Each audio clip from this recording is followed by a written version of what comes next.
A brand new week and a brand new change in the meta.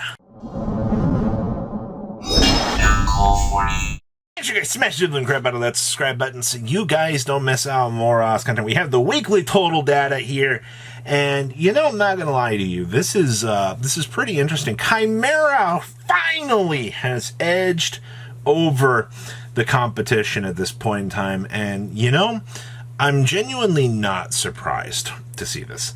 The fact that this deck has pretty much taken full advantage of the branded package. By branded package, I mean, 2-1 Fallen of Albaz. You're seeing, branded fusion in the deck, and the rest of it is the illusionist monsters that are giving this deck its insane, crazy power.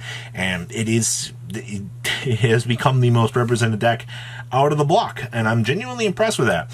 Now, behind it, we do have Kashtira and Purely neck and neck. All right, like they are duking it out. Kashtira has a 1-up on Purely this week in terms of weekly totals, which is kind of hilarious. When we get to weekly wins here, you will see, that they are kind of neck and neck as well. But Purely and Kashtira both are maintaining that we are the other dominant deck in the room.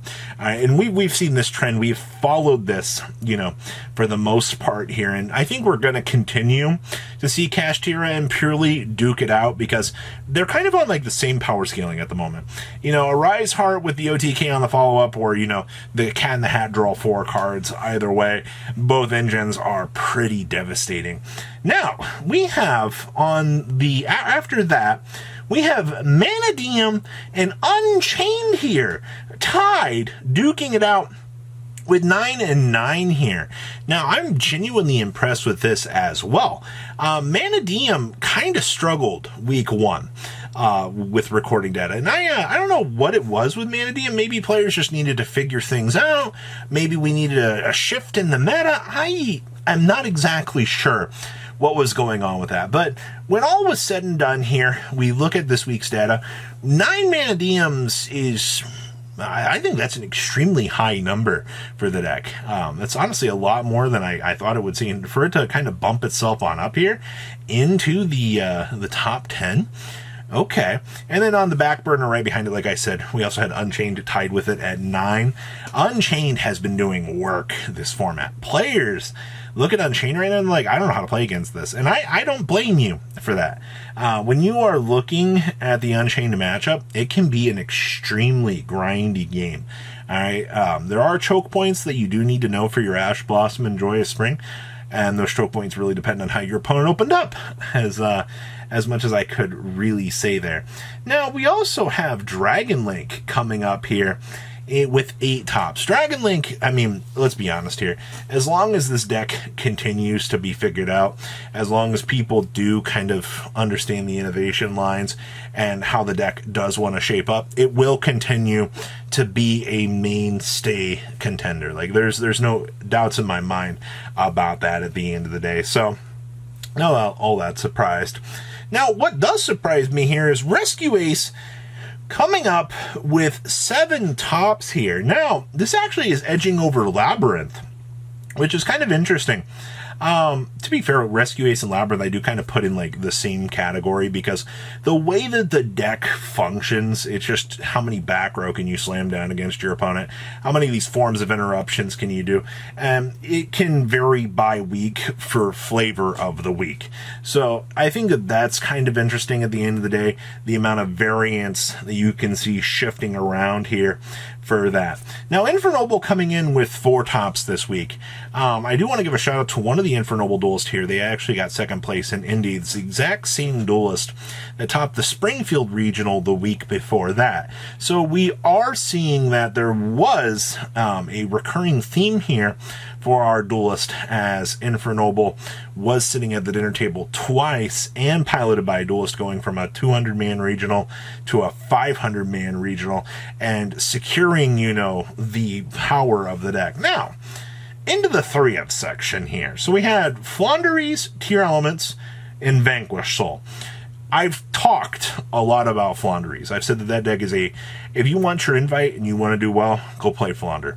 It's not going to be a very fun day for you, but that doesn't matter. Your entire goal is to deploy NPen and grind the game out. I'm sorry if you don't like that at this point in time, but NPen, it's such a good card. Tearlaments is still the combo variant that it has been. There's no real ifs, ands, or buts about that. And then Vanquish Soul, still kind of do Vanquish Soul things. The roguish decks definitely get more interesting. Now the 2-ofs here. We have 2 Marincess, 2 Dinosaurs, and the Dinosaur really shocked me this week. We had Rika, 2 Branded, so yeah, the pure variant is falling off while the Chimera variant is whooshing to the floor. We also had 2 Sprite, and yeah, that's your 2-of section here. Dinosaurs, I think, are the biggest shocker to me. Dinosaurs had done nothing up to this point, and then all of a sudden, out of nowhere, we get 2 tops with 2 very different builds. And we've talked about both builds on this channel already. So if you want to look back at the regional data videos for those, you'll find them. Now, for regional tops here, we also had Drytron, Salamangreat, Thunder Dragon, Mathmech, Runic, Traptrix Hero, Mikanko, Invoked, and Super Heavy Samurai. There's also an Agent deck that was not accounted for in this top that also topped.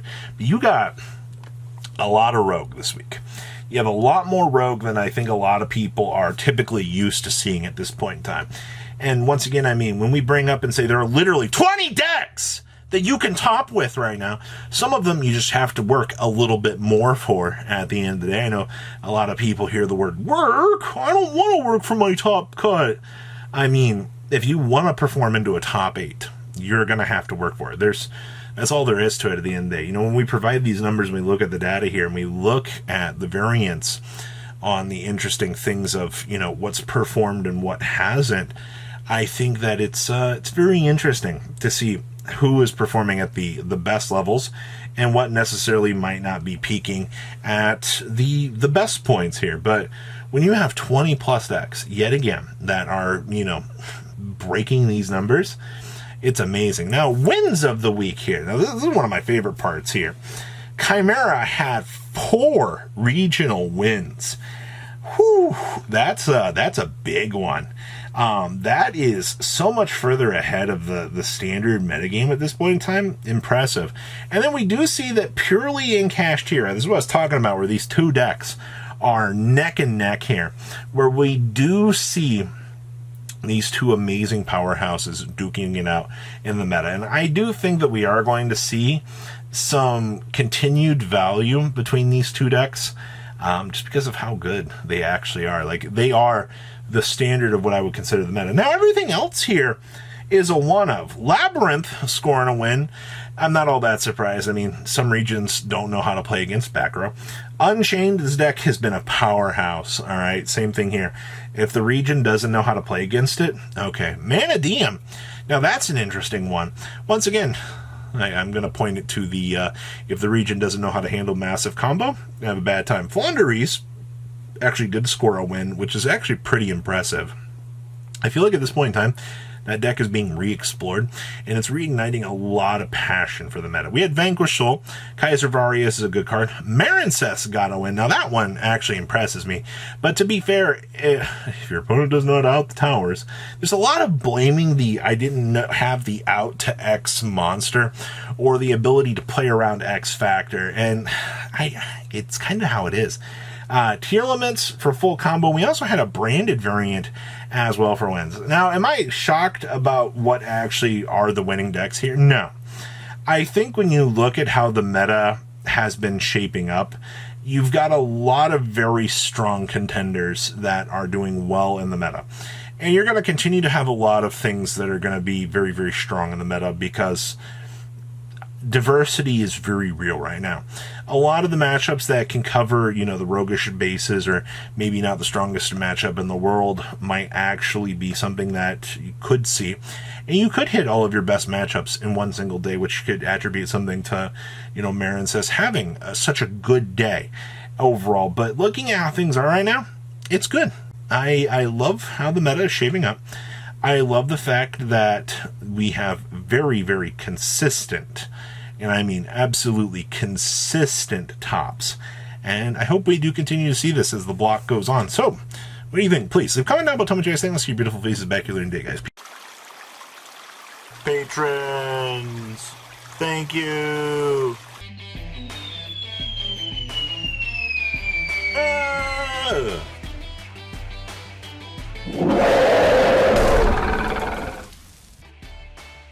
Thank you so much for watching. Check out these other videos.